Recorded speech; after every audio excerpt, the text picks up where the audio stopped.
Irmãos, a maior parte do tempo da nossa vida, eu e você temos vivido tentando encontrar escolhas que basicamente não nos custem nada. No nosso trabalho, por exemplo, nós tentamos falar a verdade e ainda assim queremos manter a simpatia das pessoas. Na nossa família, a gente tenta agradar a todos, agradar os nossos familiares, sem nos indispor com ninguém. Na nossa vida espiritual, nós tentamos seguir a Cristo sem abrir mão do conforto da nossa rotina, da aceitação de outras pessoas e até mesmo do reconhecimento de uma maneira geral. Ou seja, a gente procura um meio termo onde basicamente tudo dá certo. Ninguém se ofende, a fé não gera um conflito, mas a verdade é que a vida é cheia de momentos em que não existe um caminho fácil. Momentos esses que qualquer decisão, por menor que ela seja, envolve perda.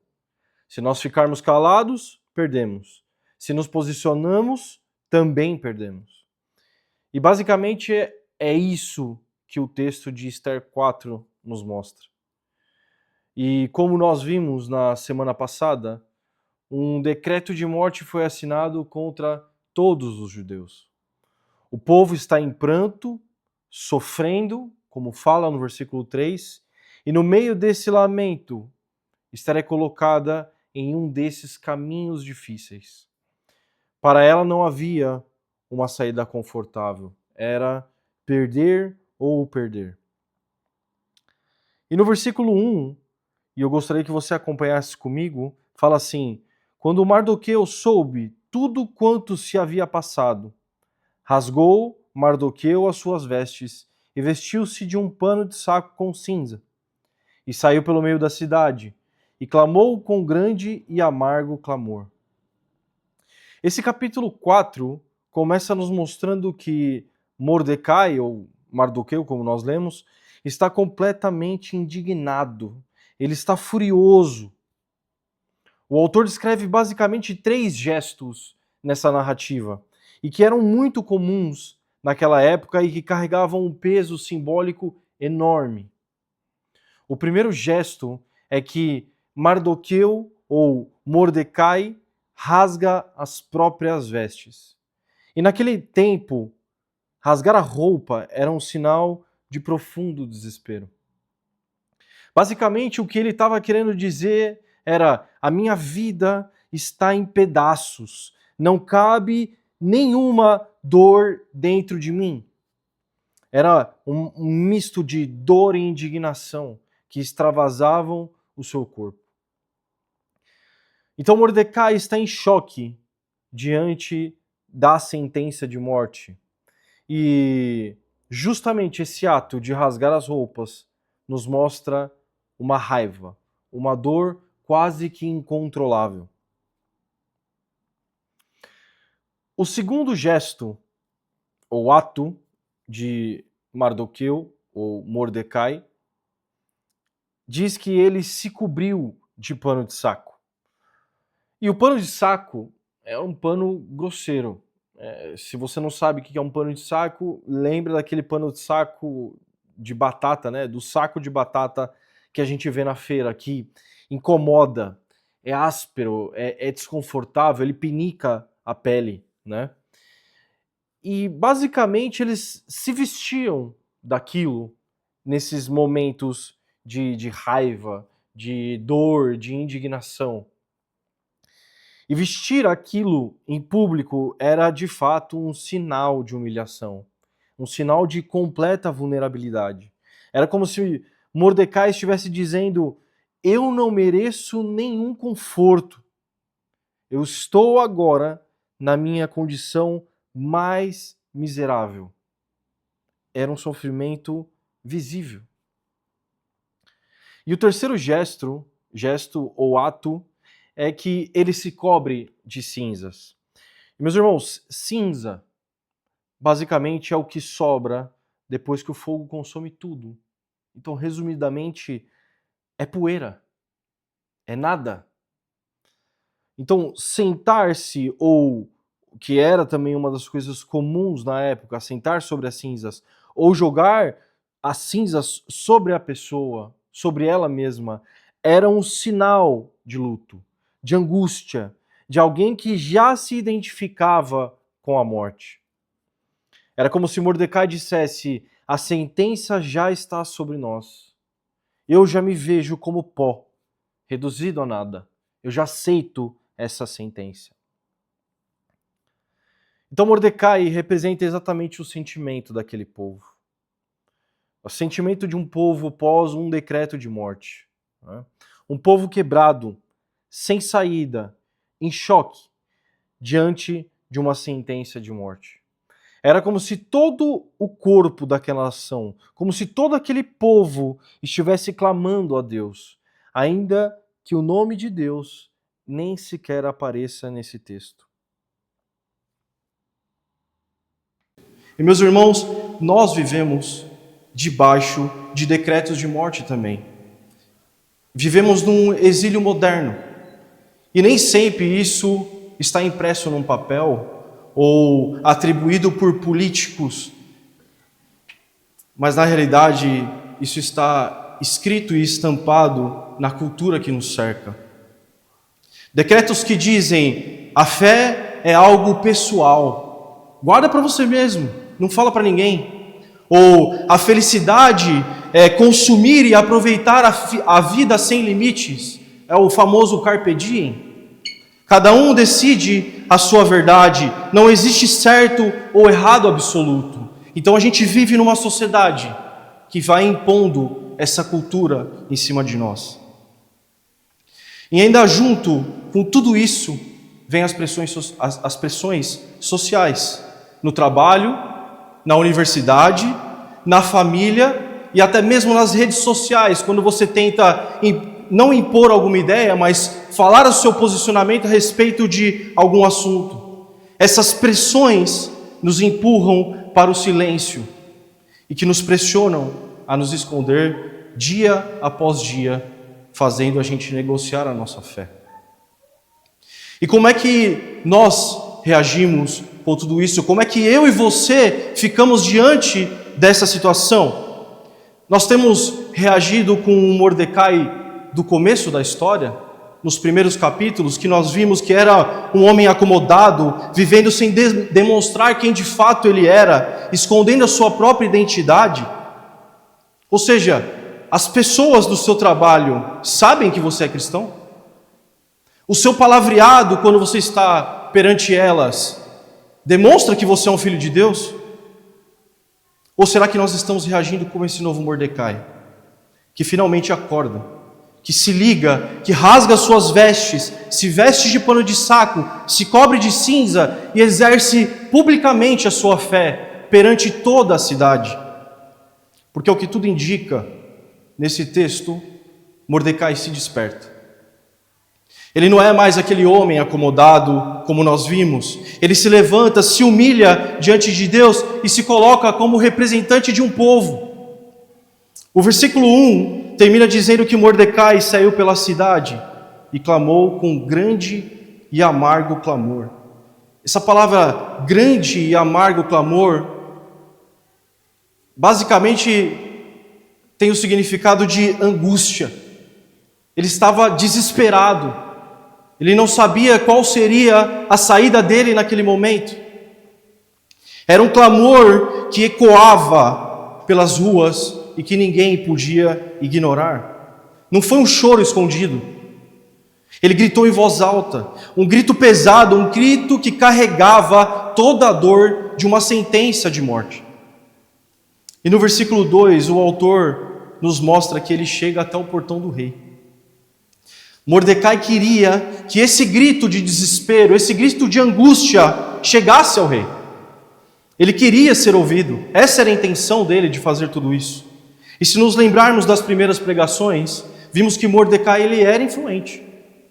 As pessoas conheciam Mordecai. Ele trabalhava nos portões do palácio, ele conhecia os oficiais, ele tinha acesso a toda a estrutura do império.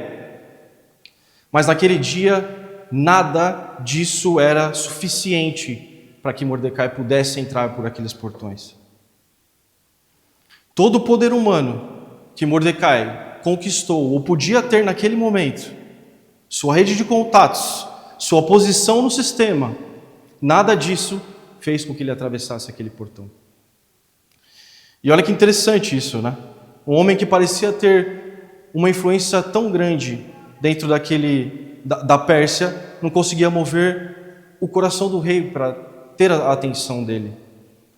Mas o seu sincero clamor, o seu sincero quebrantamento, chegou ao coração de um rei invisível, que governa sobre todos os reis. E agora, nos versículos 4 em diante, o foco muda para Esther. E o que o texto nos mostra é que Esther está completamente perdida nessa situação. Acompanha comigo no verso 4, que fala: Então vieram as moças de Esther e os seus eunucos e fizeram-lhe saber com o que a rainha muito se doeu, e mandou vestes para vestir a Mardoqueu e tirar-lhe o seu cilício. Porém, ele não as aceitou. Esther era rainha, ela vivia naquele palácio, ela era cercada de luxos e de servos. O decreto que aconteceu foi selado dentro do palácio, pelo seu próprio marido, e nem assim Esther sabia do que estava acontecendo. E se a gente olhar com atenção, nós vamos ver que Esther havia se assimilado à cultura. Ela já estava completamente tomada pela cultura da Pérsia. Ela estava andando no ritmo do império. Ela estava se confortando com tudo aquilo que aquelas pessoas estavam vivendo naquele momento. E o texto diz que ela muito se doeu. Mas a sua primeira reação revela de fato qual era a sua alienação. Em vez de jejuar, orar e se quebrantar como o povo estava fazendo, como Mordecai estava fazendo, Esther simplesmente manda roupas para ele. Esther estava preocupada apenas com as aparências. E para Esther isso era só um problema externo, estético. Era como se Esther estivesse falando assim: tira essa roupa aí, veste alguma coisa melhor, você está na porta do rei, presta atenção no que você está fazendo. Ela não conseguia enxergar além do que estava acontecendo. Ela não tinha entendido a profundidade do que estava acontecendo de fato naquele momento. Ela não tinha consciência de que a morte já estava decretada contra o seu povo. E o curioso é que esse novo Mordecai, ele não aceita as roupas que foram oferecidas a ele. Porque não era uma questão de aparência, é uma questão de vida ou morte. Ele não estava se importando com o que as pessoas iam pensar naquele momento sobre o que ele estava vestindo, sobre a maneira com que ele estava. Não adianta a gente disfarçar, não adianta a gente maquiar, não adianta a gente trocar de roupa, se não é de fato aquilo que nós vivemos. E meus irmãos, essa é uma das tentações mais atrativas do exílio moderno, do exílio onde nós vivemos, onde nós estamos situados. Nós corremos o risco de nos alienarmos, o risco de nos moldarmos segundo a cultura da sociedade. Enquanto o povo estava sofrendo pelas ruas e clamando por sua sentença de morte, Esther estava perdida com a sua rotina do palácio, com a sua rotina de beleza. E alienar-se é viver anestesiado pela cultura, distraído pelo conforto e pela rotina, enquanto a realidade espiritual ao nosso redor é completamente ignorada. Alienar-se é quando nós nos preocupamos mais em manter a aparência e o status do que enxergar a dor do nosso irmão e a necessidade do Evangelho. Alienar-se é quando nós preferimos não se envolver com as lutas da igreja, porque estamos ocupados demais com a nossa própria vida. Alienar-se é quando nós ignoramos a pressão cultural contra a fé, porque ainda estamos protegidos dentro do nosso palácio.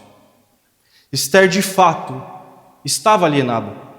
Ela tentava resolver um problema de morte mandando roupas.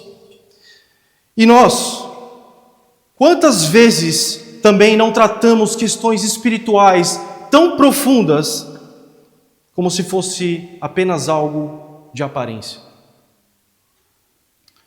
E o versículo 8 marca uma virada de chave nessa história.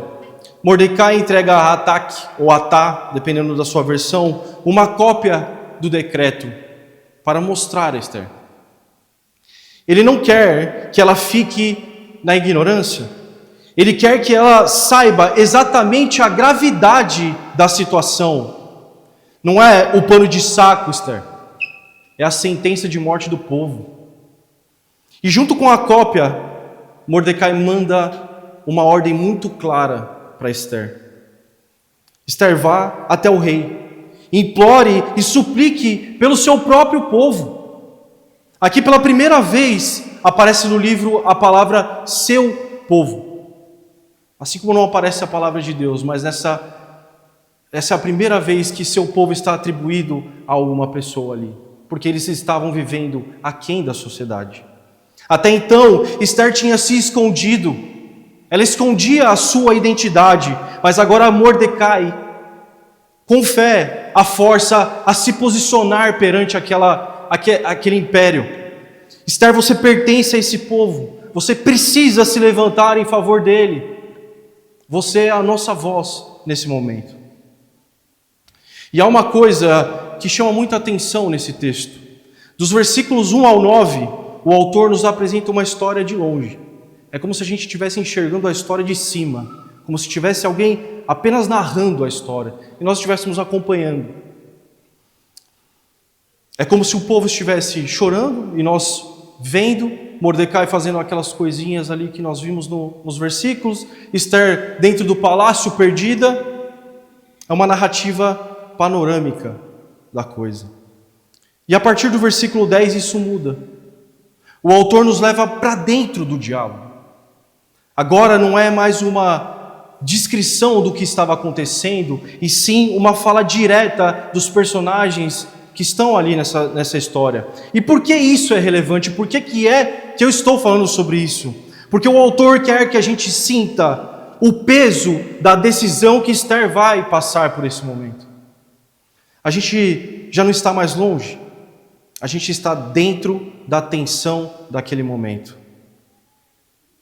Não é mais sobre um povo chorando de longe, e sim sobre Esther decidindo o que ela vai fazer com aquela situação. E meus irmãos, se a gente reparar bem na resposta de Esther, no versículo 11, fala que todos os servos do rei e o povo das províncias do rei bem sabem que para todo homem ou mulher que entrar ao rei no pátio interior sem ser chamado, não há senão uma sentença, a de morte, salvo se o rei estender para ele o cetro de ouro para que viva. E Esther dizendo, e eu nesses 30 dias não sou chamada para entrar ao rei. E se a gente parar para analisar, Esther ela está certa. A lei é clara. Se ela entrasse sem ser chamada ali naquele momento, ela tinha uma sentença de morte praticamente certa. E como ela mesmo diz, já faziam 30 dias que Esther não era chamada na presença do rei. A vida dela corria um risco. Ela não sabia exatamente o que o rei estava pensando sobre ela. O rei, naquele tempo, ele tinha um harém. Nesses 30 dias, com certeza, o rei não estava sozinho. Mas se a gente olhar mais de perto, percebemos que essa fala não é apenas uma constatação de Esther naquele momento. É basicamente uma desculpa. Esther está tentando se preservar. Ela sabe do decreto, mas ela ainda não busca um caminho sem perda. Ela quer algo que ela vai poder ter uma saída. E o problema é que esse caminho não existe. Nessa situação, esse caminho não existe. Aqui Esther finalmente percebe que a sua própria vida também corre perigo. E é nesse ponto que ela entra no coração do tema dessa pregação. Perder ou perder? Se ficar calada, Esther perde. Se ela expuser diante do rei o que ela tem que falar, ela também pode perder. Não há uma saída confortável para Esther diante dessa situação. E é curioso como o texto nos mostra isso de uma maneira sutil. Se a gente não prestar atenção à fala dela, pode parecer de certa forma prudente a escolha de Esther. Mas na realidade é uma tentativa de autopreservação. Uma busca por esconder, como quem diz, talvez se eu ficar quieta perante essa situação, eu vou sobreviver. Só que a resposta não chega muito bem para Mordecai. Ele tem uma reação um pouco dura, e ele diretamente responde, sem rodeios, para Esther, que fala assim no versículo 13. Então disse Mordecai que tornassem a dizer a Esther: não imagines em teu ânimo que escaparás na casa do rei mais do que todos os outros judeus. Ele coloca Esther num xeque.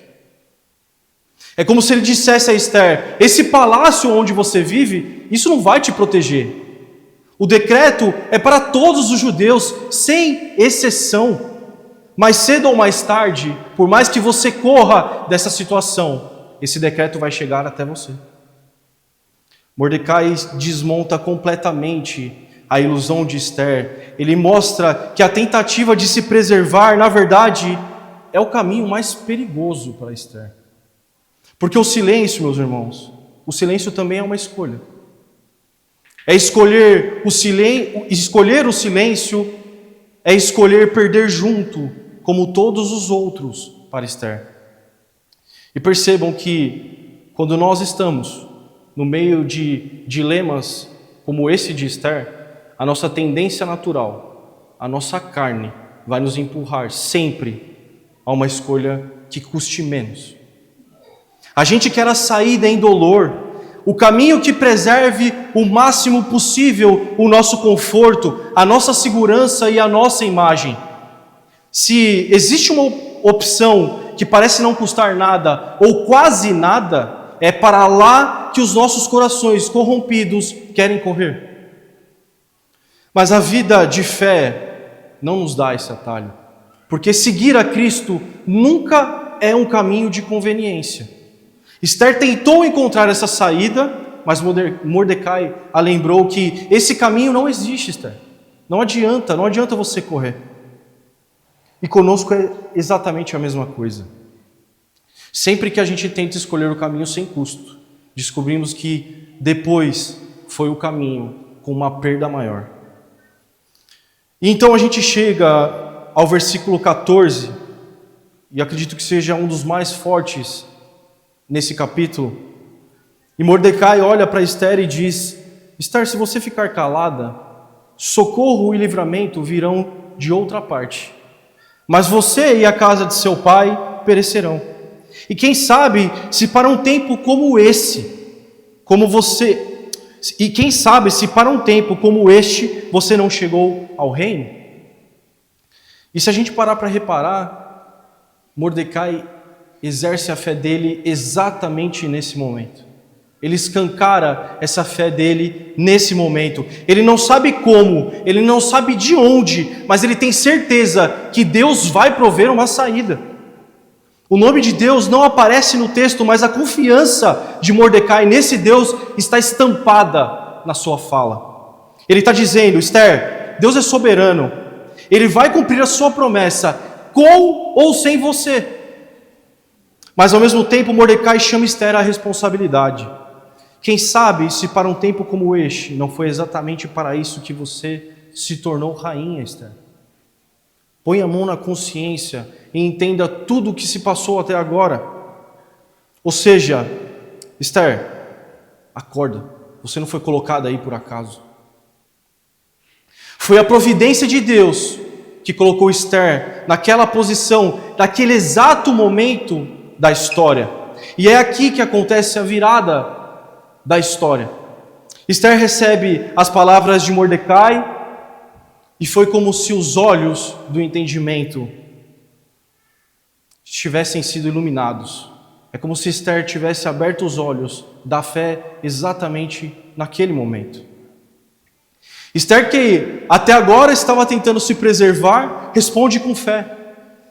Ela responde assim: vai, ajunta todos os judeus que estão em Suzã e jejuem por mim. 3 dias e 3 noites sem comer e nem beber. Eu e as minhas servas também vamos jejuar. Depois disso irei ao rei, ainda que não seja segundo a lei, e se perecer, pereci.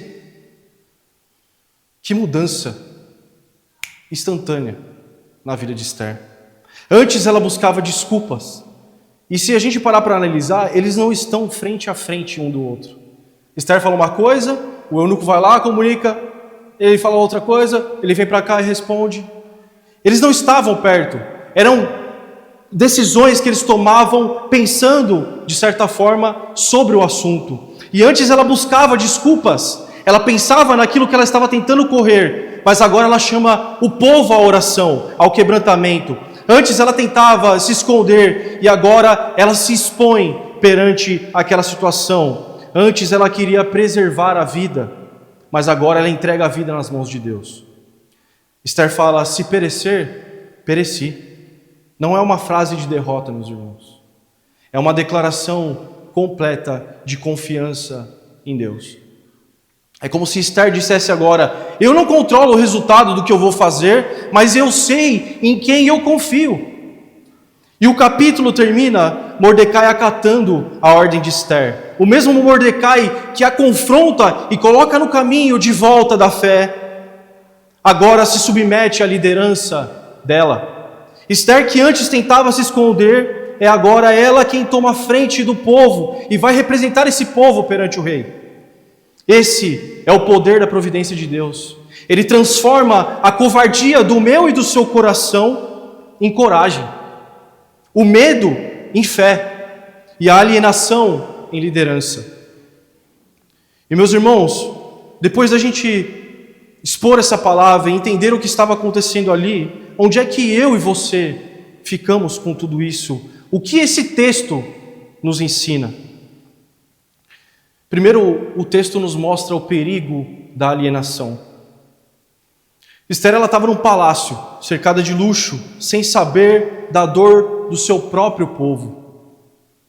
Esse é o risco do nosso coração no exílio moderno. Viver distraídos pelo conforto e pelas rotinas em que nós nos colocamos, anestesiados por uma cultura que nos consome por completo e não percebemos a gravidade espiritual do que acontece ao nosso redor. A gente não pode se esconder no palácio onde nós estamos situados. Precisamos abrir os olhos ao que Deus tem feito ao nosso redor. O segundo ponto que esse texto nos ensina é que a autopreservação é uma ilusão. Esther tentou se justificar. Se eu falar, eu posso morrer. Mas Mordecai a coloca no caminho certo, dizendo: se você se calar, você vai morrer também, Esther. Não havia uma saída sem perda. E é assim conosco. Muitas vezes a nossa carne nos empurra para o caminho que nos custe menos, mas esse caminho de menor custo acaba saindo mais caro futuramente.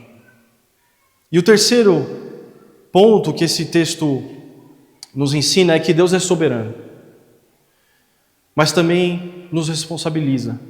Mordecai disse: Esther, se você se calar, Deus vai levantar outro no seu lugar.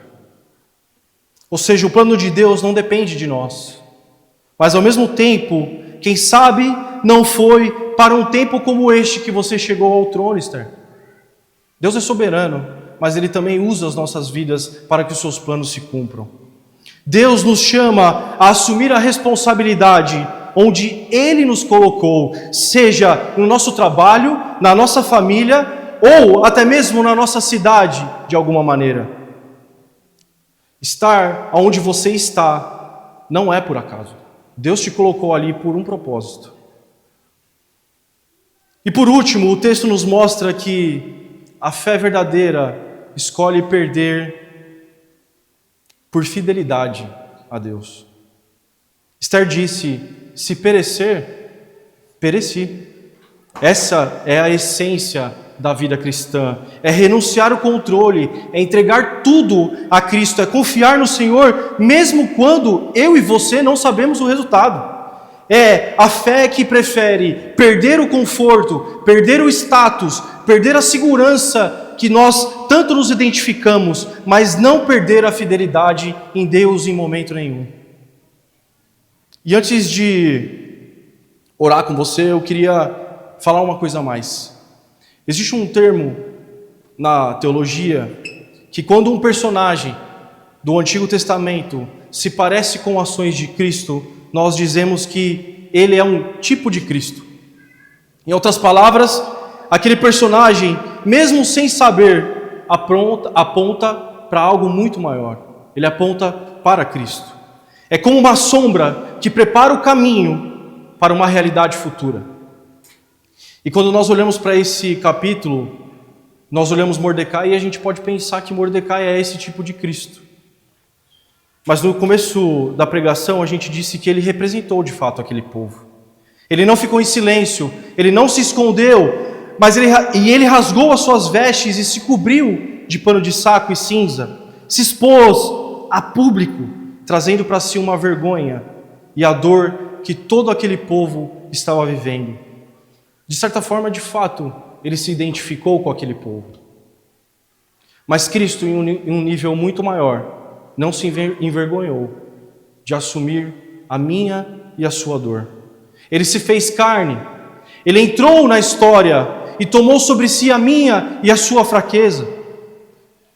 E em paralelo, Mordecai chamou o povo ao jejum, ao lamento e ao quebrantamento. Ele desperta a consciência de Esther naquele momento. Ele confronta a sua alienação perante a sociedade e convocou o povo a uma intercessão profunda. E assim como Cristo, Ele nos chama hoje ao verdadeiro arrependimento.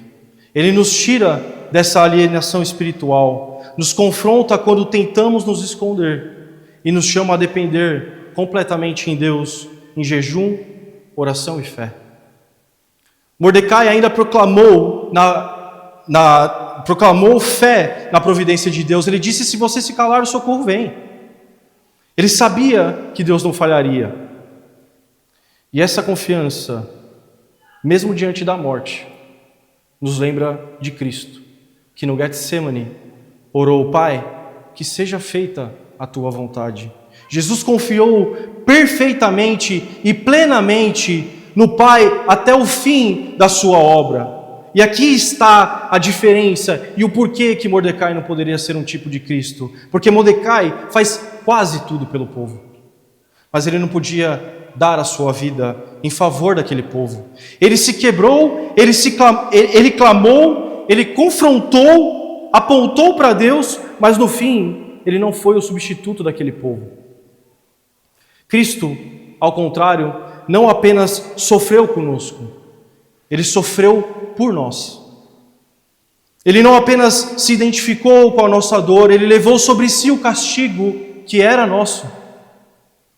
Mordecai diz: o socorro vem de outra parte, e ao mesmo tempo Deus diz: Cristo diz: eu sou o socorro. Mordecai aponta para o caminho para Esther, e Cristo diz: eu sou o caminho. E por isso, quando nós olhamos a Cristo, nós vemos a verdadeira realidade. Mordecai não podia dar a sua vida, mas Cristo entregou a sua vida voluntariamente. Ele morreu a morte que nós merecíamos para nos dar a vida que nós jamais poderíamos conquistar. E hoje, o dia de ceia sempre nos leva a refletir exatamente sobre isso. Refletir se de fato temos vivido uma vida no exílio onde confrontamos a cultura, ou se estamos de fato inseridos nela e assimilados nela. Nós temos um momento de reflexão, e se por acaso você tem vivido a vida dessa maneira, não se preocupe, porque Deus levou sobre ele toda dor, todo pecado, e hoje você pode pedir perdão para ele. Amém? Vamos orar? Deus, nós te agradecemos pela tua palavra, Pai, que sempre fala, Senhor, aos nossos corações e nos molda e nos muda, Pai, todos os dias para aquilo que o Senhor quer nos formar, Pai, como cristãos, Pai. Não deixe o nosso coração ser assimilado, Pai, pelas coisas do mundo, que muitas vezes podem nos atrair, por serem boas momentaneamente, Pai. Mas que nós possamos ter, Senhor, o nosso coração voltado à Tua Palavra, diante de Ti, entregues, Pai, e quebrantados diante da Tua presença, Deus. Nos fortaleça a cada dia a podermos, Pai, estarmos atentos ao que o Senhor tem feito, Senhor, aonde nós estamos inseridos, Pai. Que o nosso coração possa estar quebrantado todos os dias, buscando a Tua vontade e buscando entender o que o Senhor quer de nós, aonde nós estamos, Pai. Nós Te agradecemos porque a Tua palavra nos confronta, nos quebra e nos coloca no caminho de volta, Pai. Obrigado, Deus, porque o Senhor continua falando, Senhor, nos nossos corações todos os dias. É isso que nós Te pedimos e Te agradecemos. Amém.